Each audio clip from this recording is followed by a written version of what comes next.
তারা ইচ্ছা করে তাকে জেলখানায় রেখেছে, তারা চায় না সে ছাড়া পাক।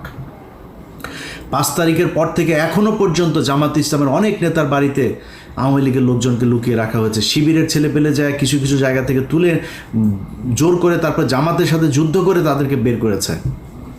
জামাত ইসলামের সাথে শিবিরের একদম খুব স্পষ্ট কিছু দ্বন্দ্ব, তারা সেই বিষয়গুলো বাইরে আসতে দেয় নাই, কিন্তু সেই দ্বন্দ্বগুলো এখন প্রকাশ পাচ্ছে। জামাত ইসলাম, ইসলামী ছাত্র শিবির থেকে শুরু করে যারা এই দলের সমর্থক কর্মী যারা যেখানে আছেন, আপনারা যদি মনে করেন ভাই সন্তোষ শর্মার মতো লোককে এরকম একটা জায়গায় জায়গা দিয়ে জামায়াতে ইসলাম ভালো কাজ করেছে এবং আপনারা সেটাকে সমর্থন দেবেন, আমার কোনো সমস্যা নাই।